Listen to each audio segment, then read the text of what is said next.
Hey everyone, and welcome to This Explainer. Today, we are tackling a question that affects literally every single one of us. Why do our everyday expenses just keep rising? Seriously, if you've ever looked at your receipt and felt like your paycheck isn't stretching quite as far as it used to, you are absolutely not alone. So, we've put together a complete study guide to break down the actual mechanics of the economy, just so you can finally understand what's really happening to your wallet. I mean, think about it. Back in the year 2000, you could walk up to a fast food counter with a $2 bill and walk away with a burger. Fast forward to 2024, that exact same burger costs nearly $6. And this isn't just happening at the drive-thru. Think about your local movie theater. A ticket that cost maybe $5 in 2000 has easily doubled to $10 or more today to sit in that exact same seat. So, what is going on here? Why won't prices just stay the same? Are sellers all just secretly getting together to raise prices on purpose? Well, to really understand this, we're going to dive into four core modules. First, the shrinking burger problem. Second, the four causes of inflation. Third, the hyperinflation nightmare. And finally, protecting your wealth.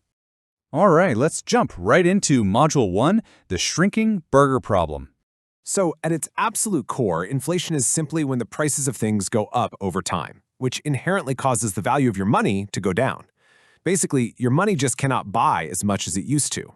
Let's look at a wild historical example. Back in the 1970s, the average price of a cup of coffee was only 25 cents. But today, if you hand a barista a quarter, that same 25 cents will probably just get you an empty paper cup with literally no coffee in it. The prices go up, the value of the money goes down, and suddenly everything feels way more expensive. Which brings us perfectly to Module 2, the four causes of inflation. Let's break down the actual culprits here. First up, we have demand pull inflation. This happens when high demand meets low supply. So imagine people usually buy 10 tons of corn, and farmers produce exactly 10 tons. Everything's perfectly balanced, right? But then, out of nowhere, a tornado rips through and destroys most of the crop, leaving only 3 tons available. People still really want those 10 tons of corn, but there just isn't enough to go around. So buyers start fiercely competing with each other for those remaining 3 tons. That competition literally pulls the price up from, say, $2 a can to $3 a can. It's the scarcity that forces the buyers to pull those prices upward. And this directly connects to our second cause, cost push inflation. This happens when prices go up simply because it costs the business more to make things. Let's look at a popcorn seller. Usually, a bag of popcorn costs $3. That breaks down to $1 for the corn, $1 for other expenses, and a $1 profit. But remember that tornado we just talked about. Because of the shortage, our seller now has to pay $2 for his raw corn instead of $1. If he keeps his final price at $3, his profit completely vanishes. So just to survive and keep his $1 profit, the seller is basically forced to push the final price of the popcorn from $3 up to $4. The higher cost of production pushes the price up. Now, our third culprit is built-in inflation. You can think of this as an endless loop of rising living costs and wages. Imagine workers at a shoe factory. Their average cost of living is $900 a month, and they earn $1,000, so they're comfortable. But then, prices rise across the entire economy, and their basic cost of living jumps to $1,000. Suddenly, their entire paycheck is eaten up just trying to survive. To compensate for this, the workers naturally go to their boss and demand a pay raise, asking for $1,200 just to get ahead again. And this creates a really vicious cycle. Because the shoe company is now paying those higher wages, their own production costs have instantly increased. So what do they have to do? They raise the prices of their shoes to maintain their profit margin. And guess what happens when shoe prices go up? The cost of living goes up again for everyone else in the economy, kickstarting this entire loop all over again. Okay, the fourth and final cause is simply having way too much money floating around in the economy. Walk through this scenario with me. Imagine a bakery has exactly 5 loaves of bread that cost $5 each. There are 5 people in line, and each person has exactly a $5 bill. Everyone buys 1 loaf. Perfect, right? But suddenly, the government decides to inject cash into the economy, and they give everyone an extra $5. Now everyone has $10, and they all want to buy 2 loaves of bread, but there are still only 5 loaves. The bakery sees everyone waving these $10 bills around, so they simply double the price to $10. In the end, everyone still gets just 1 loaf, but now it costs double. The bread isn't actually worth more, the money itself is just worth less because there's so much of it out there. Let's shift gears here and look at what happens when this goes terribly wrong. Module 3, the hyperinflation nightmare.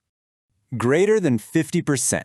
That number right there is the threshold for a true economic nightmare.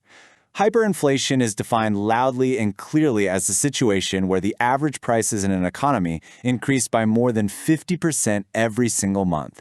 It is quite literally inflation completely out of control. To really grasp how fast things can spiral, let's track a terrifying hypothetical timeline for just a single loaf of bread. Say in January 2025, it costs $3. By February, it's $4.50. That's a painful jump for sure, but maybe manageable.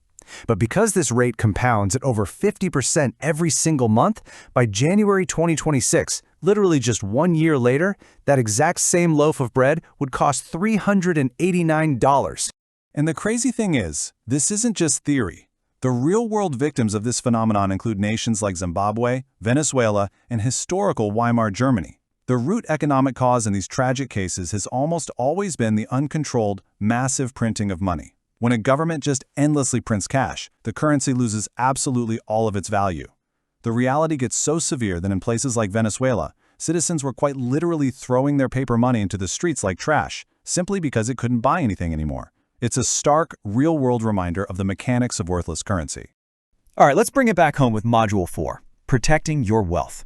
Now that we understand this hidden tax, how do we actually beat it? Well, the answer is investing.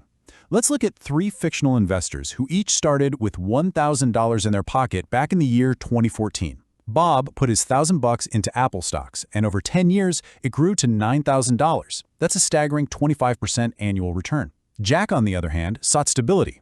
He put his $1,000 into gold, growing it to $1,800, which is a very solid 6% return.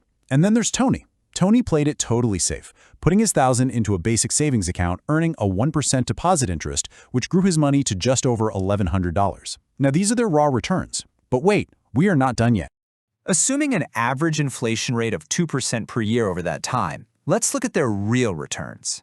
Bob's massive stock gains adjust down to a 23% real return. He still wins big. Jack's gold adjusts to a 4% real return. He's still making a solid real profit. But look at Tony's savings account. Because inflation was 2%, but his bank only paid him 1%, his real return is negative 1%.